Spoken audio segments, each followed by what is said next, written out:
In the early days of Operation Enduring Freedom, when U.S. soldiers arrived as some of the first boots on the ground, they took critical steps in what is known today as America's longest war. They set out to capture those responsible for the attacks of 9/11 and to help this land become a safer place. It's been 14 years since Afghanistan became a necessary part of American vocabulary. For tens of thousands of U.S. and coalition service members, Afghanistan is now a permanent part of their psyche. For millions of Afghans, the last 14 years represents dramatic change in their lives, their culture, and for the future. I think the American people ought to know they've made a big difference here. People ask me, is it worth it? I tell them absolutely.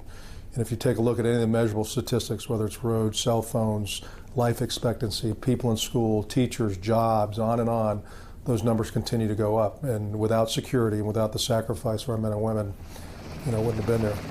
General John Campbell says his time in Operation Enduring Freedom, like that of many others, set the stage for the follow-on mission, Resolute Support.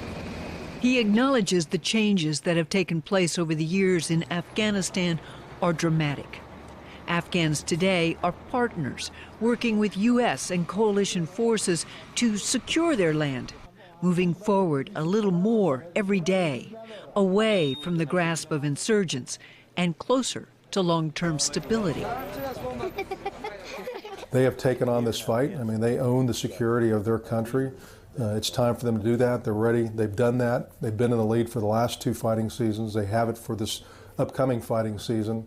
They continue to need the coalition's help in many areas. The mission of Resolute Support is to train, advise, assist Afghan National Defense Security Forces, like these military police. What's the point? Right now, this is if they're taking contact from the left or the right. So it allows them, right when they take contact, to orient on it, provide suppressive fire, then get in the prone so they're in cover. And then that allows them to search for the enemy and then attack onto them. The enemy is primarily the Taliban, with its rockets, suicide bombers, and IEDs. All right, do you guys have any questions? The Afghan soldiers, part of the Afghan Military Police Command, are tasked with the security of a nearby prison and the surrounding area. Bang! Bang! The Marines are part of a bigger task force with the code name Solid. The Afghans obviously still have a long way to go. It still remains a huge task as a country and as security forces that are going to respond to our continued involvement, and they're going to need a lot of help for many years to come, but they're definitely on the right trajectory. We have another formation called the wedge, where... One thing I'm very impressed with is their willingness to receive help, their willingness to learn, their willingness to get better every day, and that's the first battle that you have to overcome. Right, left, front, or rear. Lieutenant Colonel Zach Miller commands Task Force Solid, a joint and coalition military presence 1,700 strong, primarily composed of soldiers from the republics of Czech and Georgia.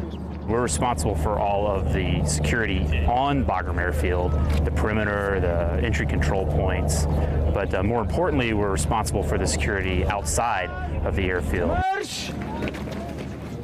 Bagram Airfield remains as the largest U.S. military installation in the country. Drawdown since the end of Operation Enduring Freedom has made its mark, but Bagram still has significant strategic value to the coalition and to its enemies. Lots of rockets, IEDs out in the ground defense area around Bagram. We've had a couple RPGs shot at helicopters. We've been direct fire attacks a couple times since we've been here. It's still an area of active hostilities. Yeah, the threat's always present. The security around Bagram is pretty good, but you'd always approach it as if it is a dangerous place. I'm not an expert, and I shouldn't speculate too much, but if I was a betting man, they'd say they'd start heading up this way soon enough. Staff Sergeant Eric Penny is on his final patrol. The 29-year-old Marine is an advisor to the ANA who travel with him on his rounds outside the wire. The way I see it, the advisor mission, the best advisor training I've had is being married. Just learning how to cooperate, negotiate. The Marines and the Georgians are members of Task Force Solid. The ANA comes from the 201st Corps. Together, they conduct what's called a dismount patrol. Resolute support gives coalition new meaning. Total coalition troop presence in all of Afghanistan is slightly more than 12,000, coming from 40 nations. A big part of our job is to create a relationship with the Afghan people, and I'll do that as the patrol leader as well with their Georgian counterparts. Assalamu alaikum. And I'll have my Marines looking out for me. The village is called Kalimusapain, located in the GDA, Ground Defense Area, what's known as the Bagram Bowl.